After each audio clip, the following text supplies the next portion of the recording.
parole.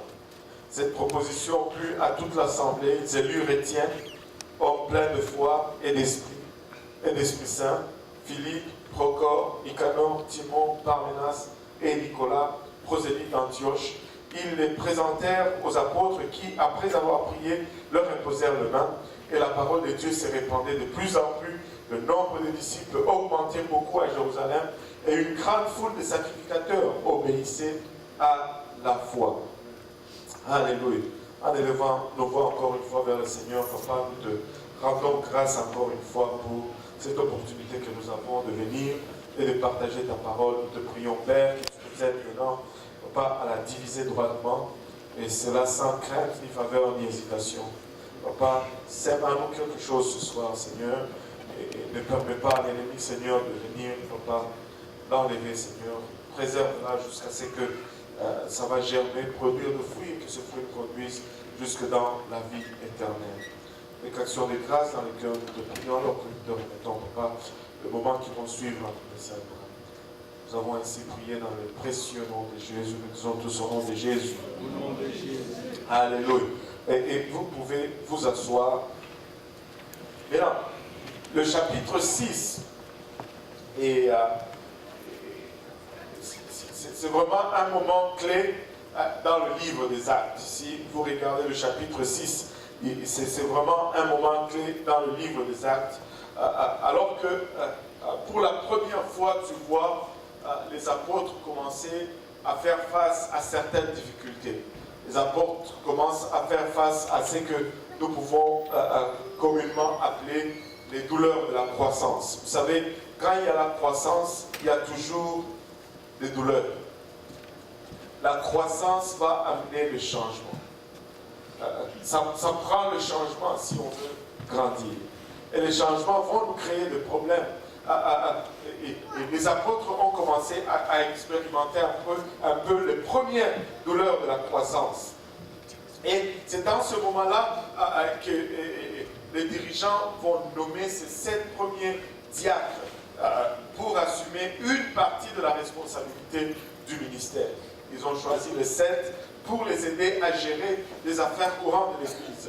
Vous savez, nous devons réaliser une chose.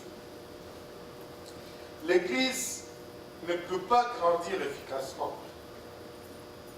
L'Église ne peut pas grandir efficacement si nous nous attendons à ce que ceux qui nous dirigent et qui nous prêchent la parole gèrent également tous les autres aspects du ministère.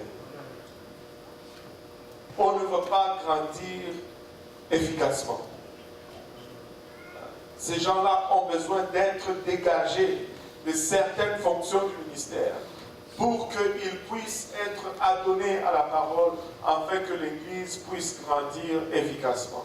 Parce que si l'Église ne grandit pas spirituellement efficacement, elle ne va pas grandir du tout. Ça va juste s'écrouler. Donc, nous avons besoin de les dégager. Regarde ton voisin, dis-lui, je vais les dégager. Alléluia. Maintenant, ces 7 hommes, ce n'est pas qu'ils sont doués des capacités spéciales. Ils ne sont pas doués spécialement. Et je ne sais pas si vous avez remarqué, les apôtres ne leur donnent pas un parcelle de pouvoir quelconque. Ils leur demandent tout simplement de distribuer la nourriture aux tables. Et un ministère, je vais toujours le redire, et je pense que je vais beaucoup insister là-dessus ces jours à venir, et en commençant l'année prochaine, quand on te donne une responsabilité, ce n'est pas une partie de pouvoir, ce n'est pas un parcelle de pouvoir. C'est plutôt une responsabilité de servir. Ce n'est pas donner des ordres, c'est servir. Ce n'est pas commander, c'est servir. Alléluia.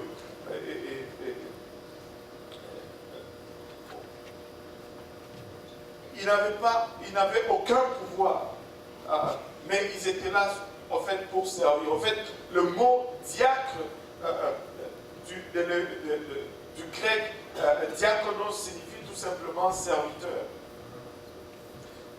Nous regardons, des fois nous disons, on n'a pas cette habitude ici à l'église pentecôtiste de Saint-Laurent.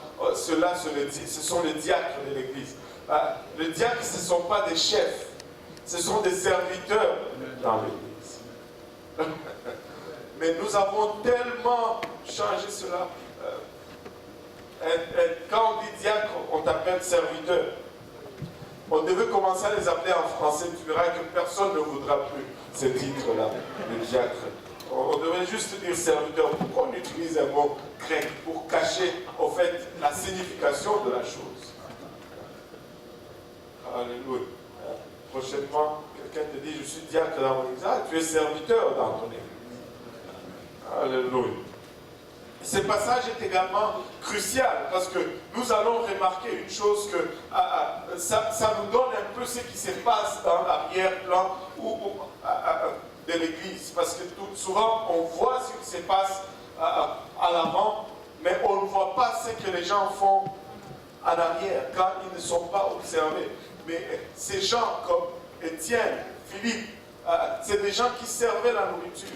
Mais la Bible va nous le montrer plus tard, en train vraiment de propulser l'Église en avant. Dieu les utilisant à prêcher puissamment, à amener des réveils dans des régions entières, à être utilisés pour accomplir des miracles et des prodiges et à prêcher puissamment la parole de Dieu. C'était des gens qui servaient la nourriture dans l'Église.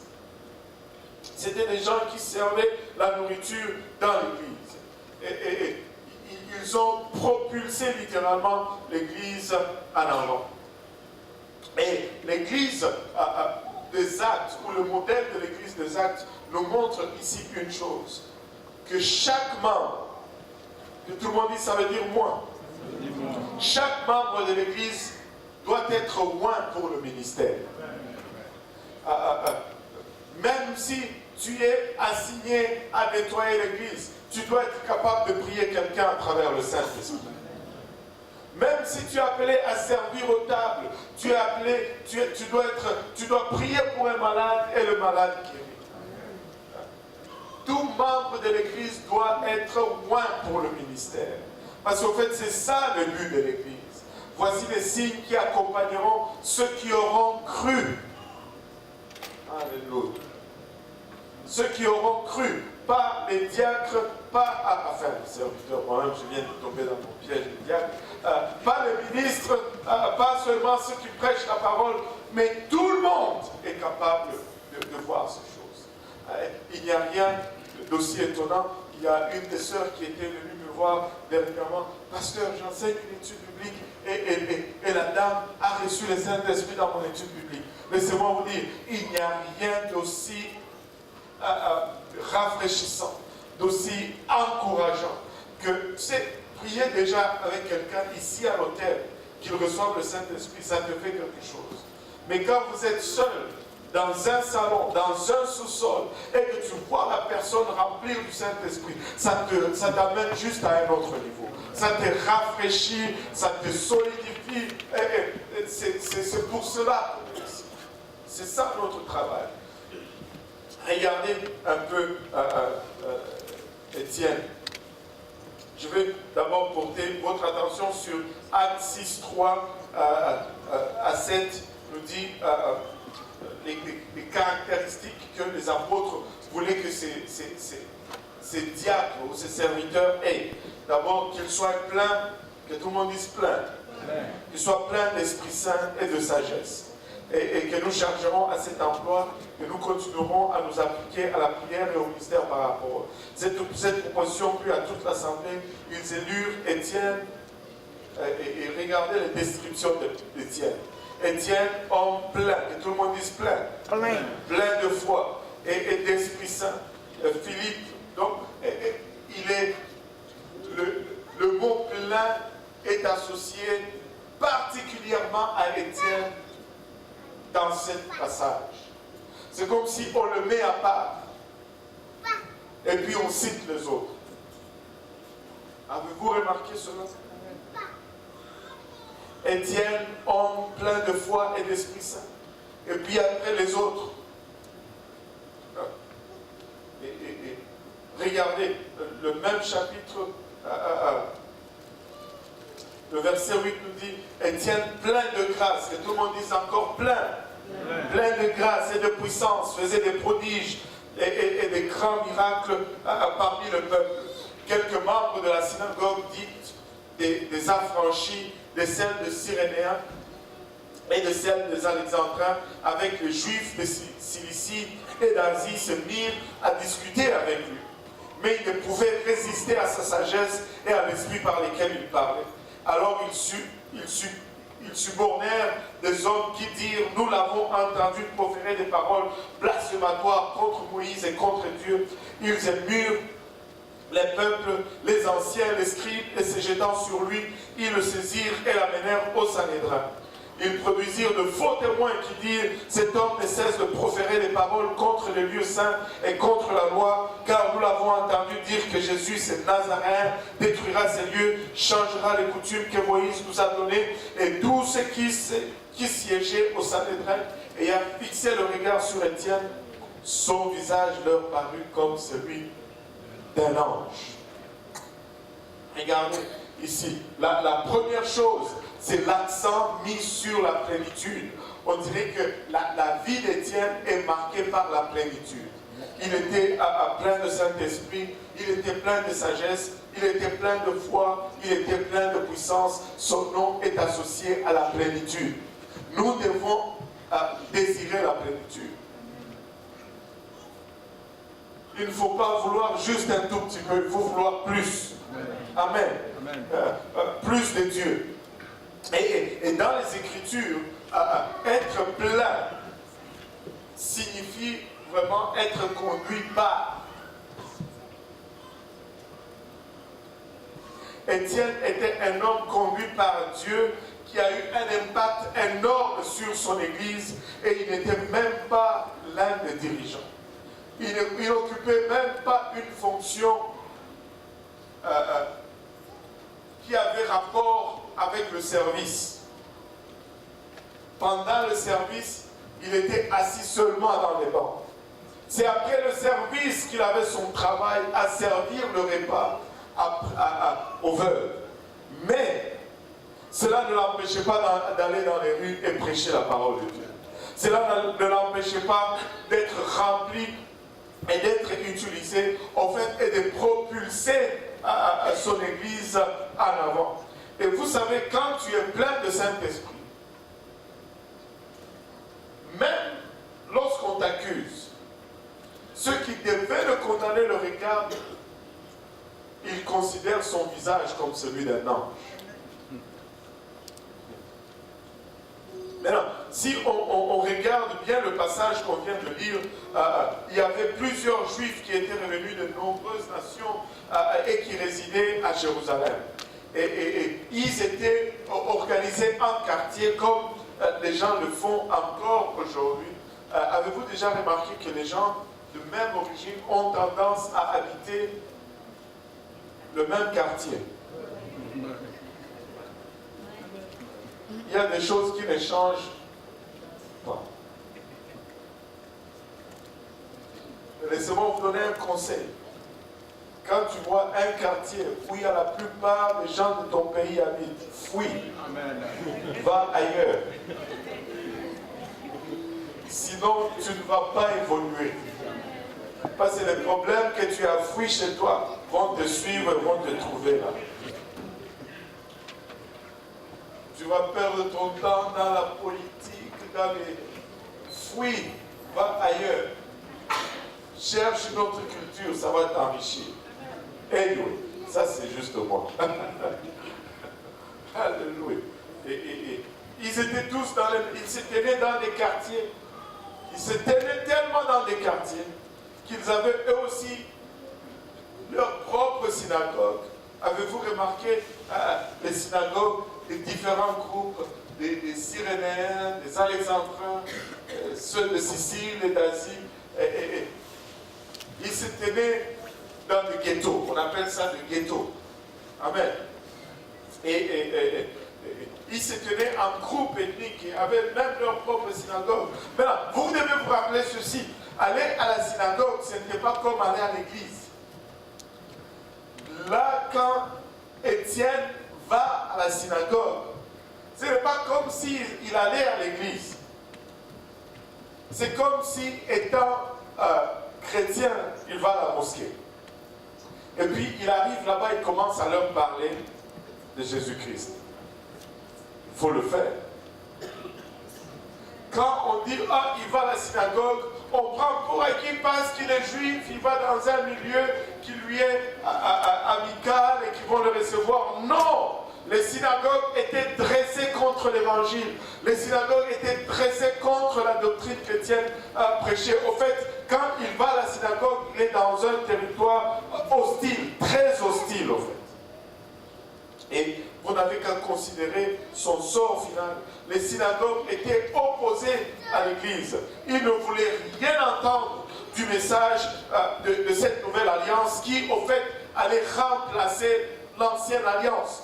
Et comme toujours, grandir signifie changer. Et nous sommes des créatures d'habitude, nous n'aimons pas changer. Mais si tu ne changes pas, tu ne vas pas grandir. Alléluia. Ils ne voulaient pas changer leur tradition, qui était devenue au fait des simples rituels. Et en raison du témoignage puissant d'Étienne, certains de ses compatriotes l'ont opposé farouchement et ils ont monté même des faux témoins contre lui. Mais Dieu a utilisé même ces circonstances pour bâtir son Église. De cette opposition, regardez dès le départ, ces gens, les Sanhédrins, à qui on accuse Étienne, devant qui plutôt on accuse Étienne, le regard et son visage leur paraît comme celui d'un ange. Dieu est en train déjà de travailler en eux. Dieu est en train déjà de toucher leur cœur. Et Dieu va utiliser même la persécution pour élever son Église. Regardez avec moi Jean 15, 18 à 21. Si le monde vous hait, sachez qu'il m'a haï avant vous. Personne n'aime être rejeté. Tout le monde aime être aimé, n'est-ce pas? Tu veux arriver à une place et tu veux que tout le monde pense que tu es la meilleure chose qui leur est arrivée et qui te regarde avec un sourire. Mais quand tu commences à professer le Seigneur Jésus-Christ, ce n'est pas vraiment ce qui t'arrive très souvent. Mais le Seigneur Jésus nous rassure ici, il dit, s'ils m'ont haï avant, ils vont vous haïr aussi par la suite. Si vous étiez du monde, le monde aimerait ce qui est à lui. Mais parce que vous n'êtes pas du monde et que je vous ai choisi du milieu du monde, à cause de cela, le monde vous haït. Souvenez-vous de la parole que je vous ai dite. Le serviteur n'est pas plus grand que son maître. S'ils m'ont persécuté, ils vous persécuteront aussi. S'ils ont gardé ma parole, ils garderont aussi la vôtre. Mais ils vous feront toutes ces choses à cause de mon nom, parce qu'ils ne connaissent pas celui qui m'a envoyé. Et regardez ceci. Le monde ne va pas nous aimer. Quand nous prêchons, des fois tu n'as même pas besoin d'ouvrir ta bouche. Juste par l'esprit qui est en toi, juste par ta conduite, c'est comme une condamnation pour leur façon d'être et ils te détestent sans même que tu n'aies dit un mot. Un mot. Mais soyez encouragés. Soyez encouragés, parce que même au milieu de cette persécution, il y en a qui vont vous regarder, ils vont reconnaître que votre visage ressemble à celui d'un ange. Il y en a qui vont regarder et vont reconnaître la main de Dieu. Quand le Sanhédrin regarde Étienne et que ça leur semble, il leur semble que son visage est comme celui d'un ange, ils reconnaissent automatiquement la main de Dieu sur Étienne. Même au milieu de notre persécution, notre lumière va reluire. Même ceux qui nous essayent de nous condamner, ils vont reconnaître que la grâce de Dieu est sur vous. Amen. Alléluia. Et le chapitre 7, au fait, contient la réponse d'Étienne au conseil juif. Et après qu'il ait été accusé, Étienne a commencé à s'expliquer ou à se justifier. Si vous regardez toute votre Bible, tout votre livre des Actes, en fait, c'est le sermon le plus long du livre des Actes. Étienne était un long prédicateur. Si vous pensez que moi je suis long, Étienne était long. Il a été tellement long qu'on l'a tué. C'est l'adresse la plus longue dans le livre des Actes. Il retourne loin en arrière et il examine tous les faits saillants de l'histoire d'Israël pour leur montrer qu'au début, leurs ancêtres avaient aussi rejeté certains des hommes, même qu'ils considéraient à l'époque comme étant des prophètes et des hommes de Dieu. Mais quand ces gens sont venus, ils les ont rejetés. Et il va énumérer certains personnages dans l'histoire d'Israël. Et chacune des personnages qu'il va mentionner est dans quelque sorte un type de Christ. Et il fait vraiment un parallèle. Il y a quelque chose, quand tu regardes le message d'Étienne, qui va te frapper. Il y a un parallèle à double face qu'il fait tout le long. Et la plupart ont été rejetés par Israël lors de leur première apparition. Quand ils sont venus vers le peuple, premièrement, Israël les a tous rejetés. La plupart ont été ensuite exaltés par Dieu. Et finalement, Israël les a acceptés et ils les ont considérés comme prophètes et envoyés de Dieu. Et chacun d'eux, au fait, démontre combien Israël était incapable d'écouter les envoyés de Dieu. Mais le point du message, vraiment, dans le discours d'Étienne, c'est la signification de la deuxième fois. Il y a une deuxième fois qui revient encore et encore et encore dans le message d'Étienne. Regardons ça tous ensemble. Il va commencer par d'abord à regarder le père de croyants qui est Abraham dans Actes 7, 1 à 8. La Bible nous dit, le souverain sacrificateur dit, les choses sont-elles ainsi? La question est posée à Étienne. Et Étienne dit, alors que vous me posez la question, laissez-moi vous répondre. Étienne répondit, oh frère et père, écoutez, les dieux de gloire apparus à notre père, et il remonte à Abraham. Il remonte à Abraham. Lorsqu'il était en Mésopotamie, avant qu'il s'établisse à Charan.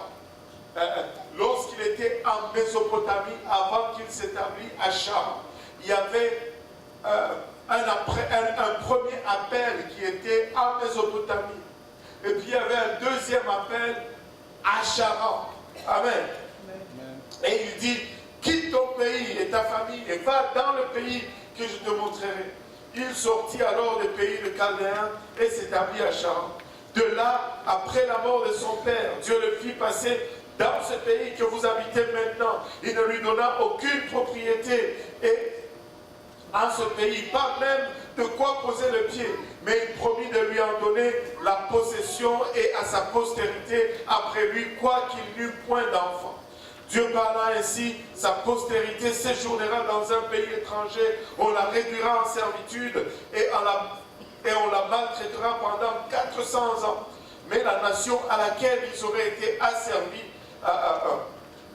c'est moi qui la jugerai, dit Dieu. Après cela, ils sortiront et ils me serviront dans ces lieux. Puis Dieu donna à Abraham l'alliance de la circoncision, et ainsi Abraham ayant engendré Isaac, le circoncis le 8e jour, Isaac engendra et circoncis Jacob, et Jacob les 12 patriarches.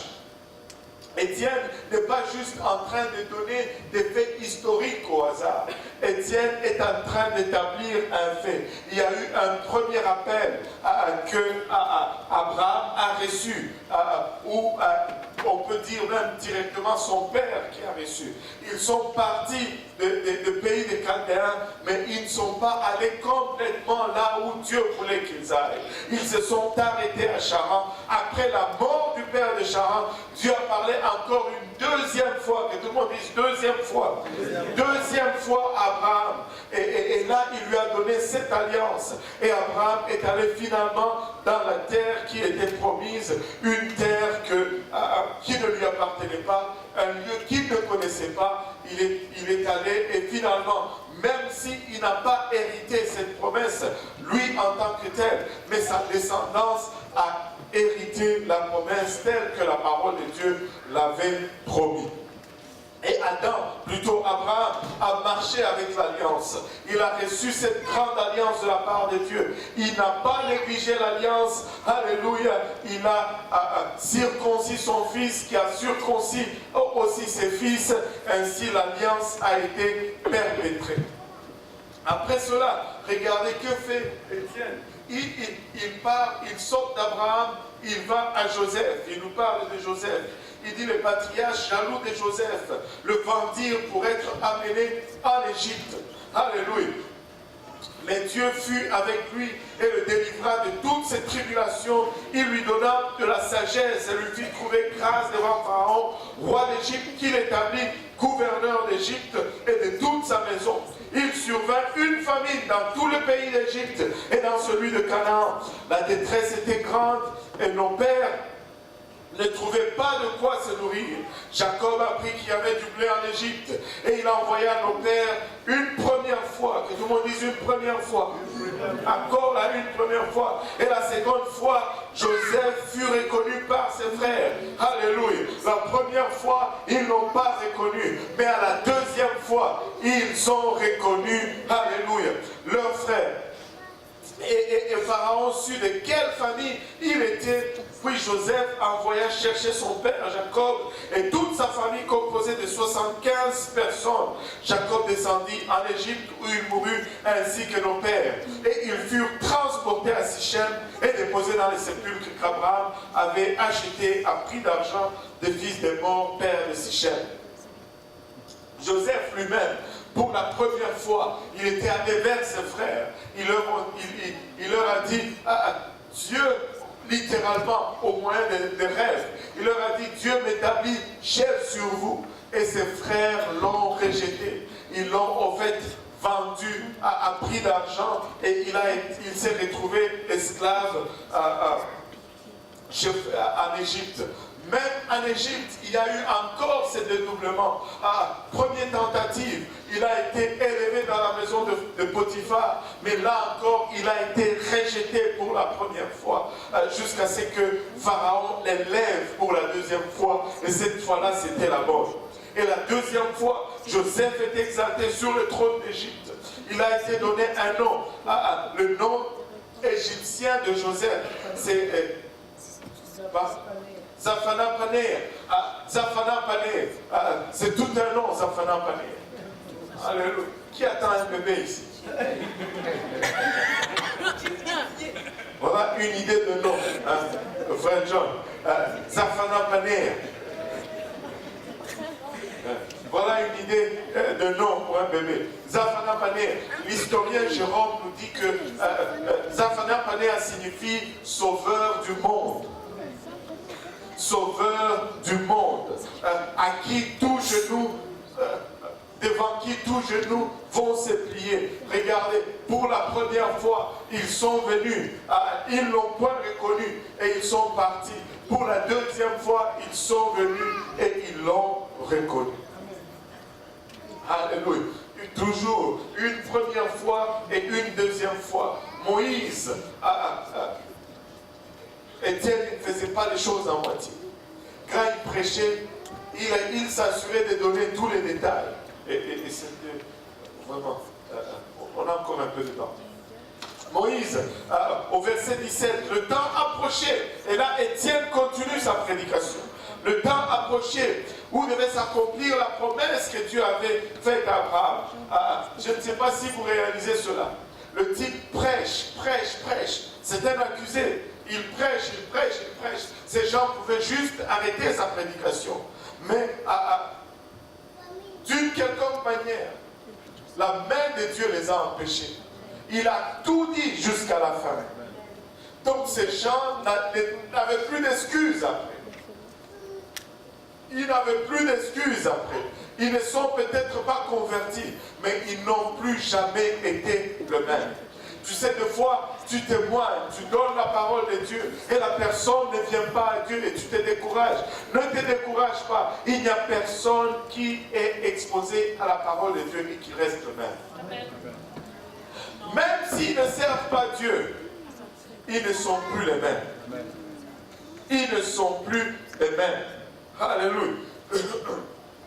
Et le peuple s'accrut et se multiplia en Égypte, verset 18, jusqu'à ce que parut un autre roi qui n'avait pas connu Joseph. Ce roi usant d'artifice contre notre race. Waouh! Maltraitant nos pères au point de leur faire exposer leurs enfants pour qu'ils ne vécussent pas. À cette époque naquit Moïse, qui était beau aux yeux de Dieu. Waouh! Il fut nourri 3 mois dans la maison de son père. Et quand il lui était exposé, la fille de Pharaon le recueillit et l'éleva comme son fils. Moïse fut instruit dans toute la sagesse des Égyptiens. Et ils étaient puissants en parole et en œuvre. Il avait 40 ans lorsqu'il lui vint dans le cœur de visiter ses frères, le fils d'Israël. Il en vit un qu'on outrageait. Et prenant sa défense, il vengea celui qui était maltraité et frappa l'Égyptien. Il pensait que ce frère comprendrait que Dieu leur accordait la délivrance par sa main. Mais il ne comprit pas. La première fois que Moïse est venu dans cette terre, alléluia, il devait se cacher parce qu'il n'a pas vraiment été reçu la première fois. Il y avait une condamnation qui pendait sur sa tête. Il fallait que sa mère le cache pendant 3 mois et qu'elle le sorte finalement pour la deuxième fois. Et c'est alors que la fille de Pharaon l'a vu. Et il a eu ainsi la vie sauve. La première fois, il est allé vers les siens l'ont rejeté. Il est allé pour les défendre, mais ils l'ont rejeté. Le jour suivant, la Bible nous dit, il parut au milieu d'eux comme il se battait et il les exhorta à la paix. Homme, dit-il, vous êtes frères, pourquoi vous maltraitez-vous l'un l'autre? Mais celui qui maltraitait son prochain le repoussa en disant, qui t'a établi chef et juge sur nous? Veux-tu me tuer comme tu as tué hier l'Égyptien? Israël a rejeté Moïse à sa première tentative. Alléluia. À cette parole, au verset 29, Moïse prit la fuite et alla séjourner dans le pays de Madian, où il engendra 2 fils. 40 ans plus tard, un ange lui apparut au désert de la montagne du Sinaï, dans les flammes d'un mousson de feu. Moïse, voyant cela, fut étonné de cette apparition. Et comme il s'approchait pour examiner, la voix du Seigneur se fit entendre. Je suis le Dieu de tes pères, le Dieu d'Abraham, d'Isaac et de Jacob. Et Moïse, tout tremblant, n'osait regarder. Le Seigneur lui dit, ôte tes souliers de tes pieds, car les lieux sur lesquels tu te tiens est un lieu saint. J'ai vu la souffrance de mon peuple qui est en Égypte. J'ai entendu ses gémissements et je suis descendu pour les délivrer. Maintenant, va, je t'enverrai en Égypte. C'est Moïse qui l'avait renié en disant, qui t'a établi chef et juge? C'est celui-là qu'ils avaient renié. C'est lui que Dieu envoya comme chef et comme libérateur avec l'aide de l'ange qui lui était apparu dans le buisson. C'est lui qui le fit sortir d'Égypte en opérant des prodiges et des miracles au pays d'Égypte et au sein de la mer Rouge et au désert pendant 40 ans. La première fois, Moïse a failli être tué. Ainsi que tous les enfants et les bébés de son époque. Puis sa famille a été protégée en Égypte même, jusqu'à ce qu'il ait grandi. Cependant, quand il essaya d'aider ses compatriotes israélites, pour la première fois, il a encore été rejeté. Qui t'a établi juge sur nous? Mais à la deuxième fois, que tout le monde dise la deuxième fois. À la deuxième fois, Moïse apparaît à ses frères avec le nom qu'il a reçu au buisson ardent. Je suis celui qui s'appelle Je suis. Et il est fait sortir d'Égypte par des miracles, des signes et des prodiges. Et par la suite, Israël regarde Égypte comme, plutôt Moïse, comme étant le plus grand des prophètes. Mais la première fois, ils l'ont rejeté. Alors, Étienne commence à leur démontrer comment tout, sous l'ancienne alliance, y compris le temple, le tabernacle, les prophètes, tout, en fait, déclare à haute voix que Dieu va faire quelque chose de plus grand. Tout dans l'Ancien Testament pointe toujours à quelque chose de plus grand. Au fait, le contraste est tellement fort que la Bible nous dit que l'Ancien Testament, c'est seulement l'ombre de choses à venir. L'ombre de choses à venir. Mais la substance est en Christ. La substance est dans le Nouveau Testament. Tout pointe que Dieu va faire quelque chose de plus grand. On aurait pu croire que le juif qui avait ces paroles allait s'en rendre compte très vite. Mais ils n'ont rien vu.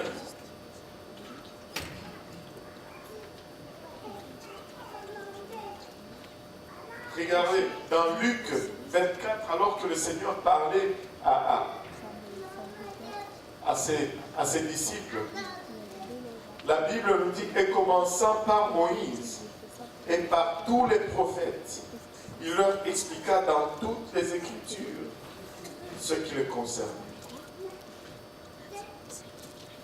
Tout pointe à quelque chose de plus grand à venir.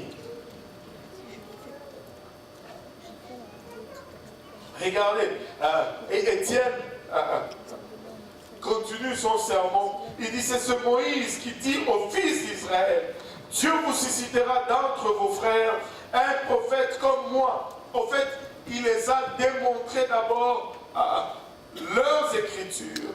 Et puis il les amène avec leurs écritures à pointer maintenant à ce que lui, il est en train de faire la démonstration.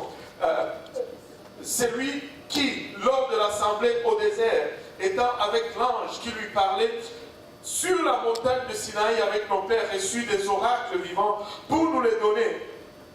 Nos pères ne voulurent pas lui obéir. Et ils repoussèrent et ils tournèrent leur cœur vers l'Égypte. Même après les avoir fait sortir d'Égypte, ils ont rejeté Moïse.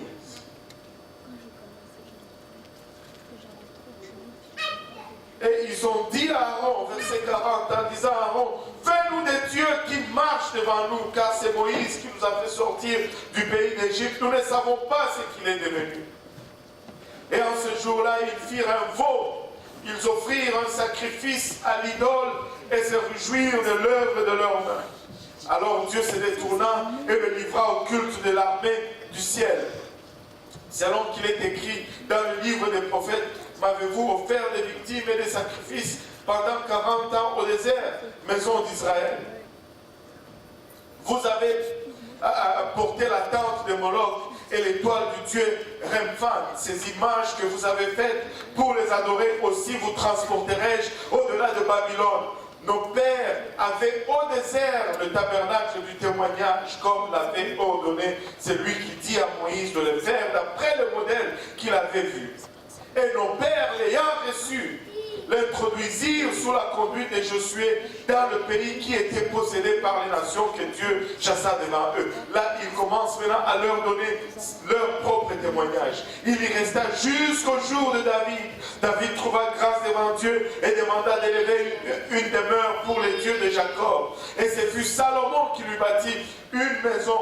Mais le Très-Haut n'habite pas dans ce qui est fait de main d'homme, comme dit le prophète. Le ciel est mon trône et la terre est mon marchepied.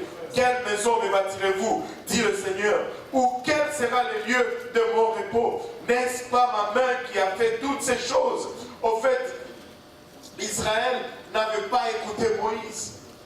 Même après qu'il ait quitté l'Égypte, même après qu'il soit délivré d'Égypte, ils aspiraient encore à l'Égypte. Leur cœur était encore à l'Égypte. Ils voulaient y retourner.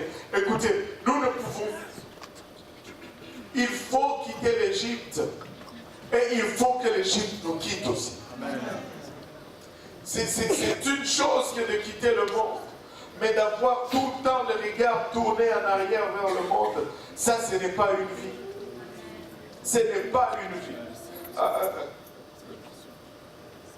On ne peut pas être comme les enfants d'Israël dans le désert. Oh, comme on était bien en Égypte. Des fois, les gens me disent, ah, avant même que je sois en église, c'était bon. Ah bon? Vas-y. Vas-y. À un moment donné, vas-y seulement. Si tu penses que c'est bon, vas-y. Parce que, regardez, nous avons l'art d'oublier très vite d'où nous venons. Nous sommes très vite à oublier. Des nuits d'angoisse, des nuits de détresse, ne sachant même pas où tu es, ni qui tu es en fait. Dieu a été bon pour nous. Il faut quitter l'Égypte, il faut brûler les ponts, il faut traverser la mer Rouge et laisser la mer se refermer en arrière de toi et avoir le regard fixé sur la nouvelle Jérusalem parce que le Seigneur revient bientôt. Et si ton cœur est encore en Égypte, bien que tu aies quitté l'Égypte, tu vas être comme la femme de Lot. En plein milieu, tu regardes en arrière, tu vas être tourné en statue de sel. Ce n'est pas assez de quitter l'Égypte, mais il faut que l'Égypte nous quitte. Nous n'avons rien dans ce monde. Israël n'avait pas écouté Aaron. Ils n'ont pas écouté l'Égypte, plutôt Moïse, ils n'ont pas écouté Aaron. Ils ont fait un veau d'or et ils ont donné à cette idole morte les crédits pour les bénédictions que Dieu leur avait données. En fait, nous faisons cela des fois, par notre attitude. Dieu nous donne le travail, comme Dieu a dépouillé les Égyptiens pour donner tout cet or à Israël. Mais après, ils prennent cette bénédiction de Dieu, ils en font une idole. Comme Dieu nous donne un travail, mais notre idole devient maintenant le travail que Dieu nous donne. Et là, oh, si je suis bien comme ça, c'est grâce à mon travail. Ils ont commencé à donner tout le crédit de leur bénédiction à cette idole qui ne parle pas, qui ne marche pas, qu'ils avaient besoin de déplacer d'un endroit à un autre avec leurs propres mains. Écoutez, peuple de Dieu, Dieu restera toujours Dieu. Alléluia. Dieu peut te bénir même de rien. Dieu restera toujours Dieu. Israël n'avait pas écouté les prophètes. Ils ont commencé à adorer et à servir des faux dieux des nations païennes qui les entouraient. Une fois même dans la terre promise, même avec tous les témoignages et toutes les bénédictions, ils n'ont pas pu voir ce qu'ils devaient voir. Et Israël est passé à côté du point même que le tabernacle, le temple et les sacerdoces et tous les jours de fête, la loi et tous les sacrifices étaient en fait juste des choses temporaires ou des pratiques ou de répétitions qui pointaient vers le futur à quelque chose de beaucoup plus grand. Malgré tous ces témoignages, ils ont passé à côté. Malgré toute leur connaissance, ils ont passé à côté de ce qui était plus grand que tous ces témoignages auxquels tous ces témoignages pointaient. Et maintenant, écoutez ce que dit Étienne au verset 51. Il les interpelle finalement. Homme au cou raide. incirconcis de cœur et d'oreille. Vous vous opposez toujours au Saint-Esprit. C'est que vos pères ont été, vous l'êtes aussi. Lesquels des prophètes vos pères n'ont-ils pas persécutés? Ils ont tué ceux qui annonçaient d'avance la venue du juste, que vous avez livré maintenant et dont vous avez été le meurtrier. Vous qui avez reçu la loi d'après des commandements d'anges et qui ne l'avez point gardée. Vos pères avaient les témoignages. Ils ont fait le contraire de ce que la loi demande. Ils ont crucifié, persécuté, et plutôt, ils ont tué, persécuté les prophètes. Et vous, aujourd'hui, vous êtes en train de refaire la même chose, malgré le témoignage de Dieu. Étienne dit au conseil que bien qu'ils puissent être circoncis dans le corps, ils sont incirconcis de cœur. Bien qu'ils aient été donnés l'alliance, bien qu'ils ont reçu l'alliance, ils vivent en dehors de l'alliance. Bien qu'ils se targuent d'être juifs spirituellement, ils sont au fait des païens parce qu'ils sont complètement loin de Dieu. La première fois, Israël a résisté. Il a persécuté. Ils ont tué tous les prophètes qui ont ouvert la voie à la venue du juste. Et c'est de la même manière qu'ils ont résisté. Ils ont persécuté et ils ont tué Jésus le juste. Alors que Jésus a accompli toutes les paroles, toutes les prophéties qui étaient au fait le témoignage de qui il était. Il déclare tout haut, sondez les Écritures car ce sont elles qui témoignent de moi. Pour la première fois, Jésus a été rejeté. Mais la deuxième fois, Jésus ne va pas venir comme un bébé. Il ne va pas venir comme un enfant dans un mangeoire, dans les tables. Il va être de retour. Mais quand il va retourner comme roi de rois et seigneur des seigneurs. Et personne ne pourra le rejeter quand il reviendra pour la deuxième. Et regardez, Acte 7, verset 13. Et la seconde fois, Joseph fut reconnu par ses frères et Pharaon sut de quelle famille il était. Wow. Zacharie 13, 6 nous dit ceci. Et si on lui demande quand il sera de retour, j'aime cette partie de Zacharie. Et si on lui demande d'où viennent ces blessures que tu as aux mains, il répondra, c'est dans la maison de ceux qui m'aimaient que je les ai reçus. Alors Israël va reconnaître qui il était. Alors Israël va pleurer le Messie comme on pleure la mort d'un fils unique. Il va être reconnu la deuxième fois quand il rentre.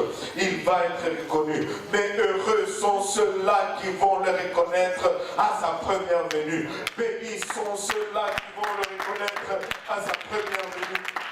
Apocalypse 1, 7 et 8, il nous dit, voici, il vient avec les nuées, et tout œil le verra, même ceux qui l'ont percé, et toutes les tribus de la terre se lamenteront à cause de lui. Oui, amen. Je suis l'alpha et l'oméga, dit le Seigneur Dieu. C'est lui qui est, qui était et qui vient, le Tout-Puissant. C'est Jésus que nous servons, n'est pas juste un prophète des temps anciens. C'est Jésus que nous servons, n'est pas juste un envoyé. Alléluia. Il est le meilleur. Il est la chose finale. Il est l'accomplissement de toutes les promesses. Alléluia de Dieu. En fait, la Bible nous dit qu'en lui, toutes les promesses de Dieu sont oui. Et en lui aussi le Amen. Qui sont Amen, en fait, signifie deux oui successifs sur un ton ascendant. Oui, oui. Pas seulement oui, mais oui, oui. En lui sont deux fois oui de la part de Dieu. Hébreux 9, verset 28 nous dit de même Christ qui s'est offert une seule fois pour porter les péchés de plusieurs apparaîtra sans péché une seconde fois à ceux qui l'attendent pour le salut. Il va apparaître une seconde fois. Il a été rejeté une deuxième fois, mais laissez-moi vous dire, il revient une deuxième fois. Quelle ironie que les gens qui devraient être le premier à les reconnaître. Et cette parole s'accomplit en eux. Le premier seront les derniers. Ceux qui devaient les reconnaître en premier ne l'ont pas reconnu. Ceux qui avaient tous les signes de sa venue ne l'ont pas reconnu. Ils n'ont pas accepté. Ils n'ont pas accepté. En fait, ils seront les derniers à l'accepter. Les Juifs avaient toutes les bénédictions de Dieu en leur témoignage. Mais ils l'ont manqué. Qu'en est-il de nous? Qu'il ne soit pas dit de nous que nous avions toutes les bénédictions de Dieu, mais que nous ne le reconnaissons pas. Qu'il ne soit pas dit de nous que nous avons joui de toute sa grâce sans le reconnaître. Regardez le verset 53 du chapitre 7. Vous qui avez reçu la loi d'après le commandement d'ange et qui ne l'avez point gardée. Il dit au commencement était la parole était avec Dieu et la parole était Dieu. Ils ont reçu cette parole, mais ils ne l'ont pas gardée. Et recevons cette parole et gardons-la jalousement. Gardons-la, chérissons-la en nous. 1 Pierre 1, 10, 12 nous dit, les prophètes qui ont prophétisé touchant la grâce qui vous a été réservée ont fait de ce salut l'objet de leur recherche et de leur investigation, voulant sonder l'époque et les circonstances marquées par l'Esprit de Christ qui était en eux et qui attestait d'avance les souffrances de Christ et la gloire dont elles seraient suivies. Ces gens qui ont été rejetés, ils ressentaient les choses que nous vivons. Juste le fait d'être messager de cela. Ils pouvaient sentir l'effet de la puissance qu'ils prophétisaient. Ils pouvaient sentir de loin l'effet de la grâce et de la puissance de Dieu que nous allions expérimenter. Ils ont voulu savoir plus. Ils ont désiré jeter un regard en cela. En fait, ils ont littéralement désiré être à notre place. Il leur fit révéler que ce n'était pas pour eux-mêmes, mais pour vous, que tout le monde dit ça, pour moi. Pour vous qui étaient les dispensateurs des choses que vous ont annoncées maintenant, ceux qui vous ont prêché l'évangile par le Saint-Esprit envoyé du ciel et dans lesquels les anges désirent plonger leur regard. Les anges désirent plonger leur regard. Au fait, même les anges désirent ce que nous avons. Vous savez, nous sommes récipiendaires de quelque chose de puissant. Qu'il ne soit pas dit de nous que nous sommes passés à côté. Parce que nous avons beaucoup de témoignages de sa puissance, beaucoup de témoignages de sa grâce, beaucoup de témoignages de sa bonté. Un des prédicateurs l'a dit comme suite. Les anges ont désiré plonger le regard dans ce qui nous avait été réservé. Et vous savez, le diable a péché dans l'éternité ancienne.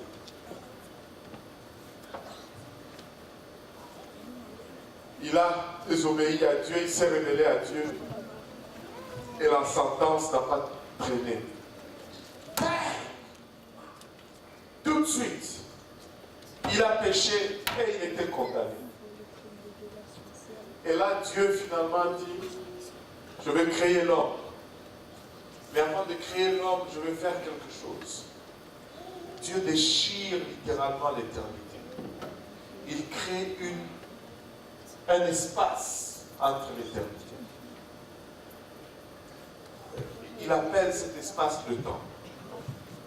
Il déchire le rideau de l'éternité. Il y a l'éternité passée, l'éternité future. Mais nous sommes là où l'éternité a été déchirée. Et c'est dans cet espace-là, il crée l'homme. Et le diable n'y a rien compris. Le diable regarde en arrière et il dit, quand j'ai désobéi, Dieu m'a condamné tout de suite. Bam! Il dit, je vais entraîner l'homme dans cette affaire. Et il descend sur terre. Et il dit, Adam, laisse-moi te dire, tu veux être comme Dieu. Va manger de cet arbre. Au fait, Dieu ne t'a pas vraiment tout dit. Si tu manges de ce fruit, tu seras comme nous. Et Adam et Ève vont, et il prend le fruit et il mange. Et le diable se dit, Dieu va venir le voir. Et Dieu vient. Adam, où es-tu? Et le diable regarde, il dit, attendez voir comment il va le frapper. Bang! Et il attend. Et Dieu cherche. Où es-tu, Adam? J'ai entendu ta voix dans le jardin, je me suis caché parce que je suis nu. Et Dieu secoue sa tête, il dit, mais qui t'a dit que tu es nu? Est-ce que tu as mangé de l'arbre que je t'ai dit de ne pas manger? Le diable dit, mais qu'est-ce qui se passe? Il ne devait pas y avoir cette conversation. Il devait frapper tout de suite. Je ne comprends pas qu'est-ce qui se passe. Et Adam dit, la femme que tu m'as donnée, elle m'en a donné et j'en ai mangé. Le diable dit, oh, là ça va tomber sur lui. Il blâme Dieu. Là ça va être bang. Rien. Dieu se tourne vers la femme. Mais qu'est-ce que tu as fait? Il dit, mais c'est le diable qui m'a séduit et j'en ai mangé. Dieu dit, ok, venez ici, je vais vous montrer qu'est-ce qu'il faut faire. Allez chercher cet agneau ou cette biche. Ils amènent un animal. Et le diable n'y comprend rien. Tu devais frapper. Non. Je vais vous montrer comment vous allez sortir de ceci. Et l'animal est tué. Et la peau de l'animal est mise sur eux. Et là, ça pointe à ce que Jésus-Christ allait venir faire. Et là, le diable ne comprend pas. Il dit, mais comment expliquer cela? Là, il désire voir les choses qui nous appartiennent. Il dit, non, ce n'est pas pour vous. C'est pour vous et moi. C'est pour nous. Quelle grande grâce dont nous sommes ainsi bien faits.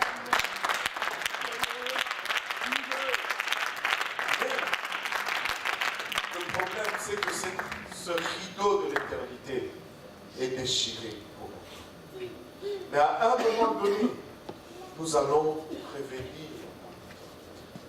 Et une fois qu'on rentre dans l'éternité, le jugement est toujours instantané. C'est le temps qui permet la grâce. Vas-tu racheter le temps? C'est le temps qui permet la grâce. Une fois dans l'éternité, rien ne change. Ils ont regardé ces choses qui étaient réservées pour nous. Et ils ont désiré ces choses. Ils ont regardé la grandeur et la puissance de ces choses. Ils se sont dit, nous, on veut goûter à cela. Et leur a dit, ce n'est pas pour vous. Ce n'est pas pour vous. Mais c'est pour nous aujourd'hui. Nous ne pouvons pas passer à côté d'une si grande grâce. Nous devons vivre pour Dieu avec chaque fibre en nous. Chaque vibration en nous devait être un service à notre Dieu, un service à notre Créateur. En nous levant tous ensemble, il est venu pour la première fois, il a été rejeté et il est revenu pour la deuxième fois, il a été accepté. Ne le rejette pas. Non seulement pour nous, mais peut-être que la plupart d'entre nous l'avons déjà accepté. Mais quand tu sors dehors, tu vas le partager avec quelqu'un. Ils vont peut-être le rejeter pour la première fois. Mais reviens avec lui pour une seconde fois. Juste reviens avec lui pour une seconde fois. Et comme enfant de Dieu, comme serviteurs de l'Éternel. Nous devons tous, que tout le monde dise tous, être loin pour le service du ministère. Nous devons être capables de témoigner sur la route. Nous devons être capables de déclarer notre Dieu. Alléluia. Dans le métro, dans notre milieu de travail, dans nos écoles, dans nos voisinages. Nous devons être à mesure de déclarer tout, en tout lieu et en toutes circonstances. Alléluia. En élevant nos voix tous ensemble, que le Seigneur nous aide à accomplir son travail. Papa, nous te rendons grâce éternelle pour ton amour, ta bonté, ta fidélité. Seigneur, nous te remercions pour ce temps passé dans ta présence. Nous prions, Seigneur Jésus-Christ, que tu cimentes, Papa, tout ce que tu déposes en nous, Seigneur. Papa, toutes ces semences, Seigneur Jésus-Christ. Permets-la de s'enraciner, Papa, et de porter le fruit, Seigneur. Permets-nous, Seigneur, de ne pas être seulement récipiendaires de tes bénédictions, Seigneur. Papa, permets-nous, Seigneur Jésus-Christ, Papa, de pouvoir, Seigneur, alléluia, reconnaître ta main, Papa, et de ne pas te rejeter, Seigneur. Après avoir été témoin, Papa, de ta grâce, après avoir été témoin de ta bonté, Seigneur, comment pouvons-nous, Seigneur Jésus-Christ, te rejeter, Seigneur? Nous ne voulons pas, Seigneur, être de ceux qui attendent la deuxième venue. Nous voulons, Papa, te recevoir à ta première apparition, Seigneur. Papa, élis domicile en nous, Seigneur, que ta plénitude remplisse chacun de nous ici, Seigneur, que nous soyons pleins de ton esprit, pleins de ta foi, de ta sagesse, Papa, pleins de foi, Seigneur Jésus-Christ. Et guide chacun de nous, Papa, il a à remplir, Papa, cette rôle dans la capacité de laquelle tu nous appelles, Seigneur. Afin que ton Église puisse avancer, Seigneur. Que non seulement, Seigneur, ceux du dehors soient sauvés, mais Papa, ceux d'autres dénominations puissent être sauvés, Seigneur. Alléluia. Bénis chacun de nous ici présents, Seigneur. Bénis le sacrifice de temps, Papa, la part de tous tes enfants, Seigneur. Permets-nous de retourner, Papa, en paix dans nos demeures. Accorde-nous un repos ce soir. Et que cette lumière que nous avons prise ici puisse reluire dans nos lieux, dans nos demeures, Seigneur, dans nos lieux de travail, Seigneur. Et permets-nous, Papa, de nous réunir encore prochainement, tous ensemble ici dans ta présence. En ton nom précieux, nous te prions ici, dans le nom de Jésus. Disons tous au nom de Jésus. Alléluia. Disons tous au nom de Jésus.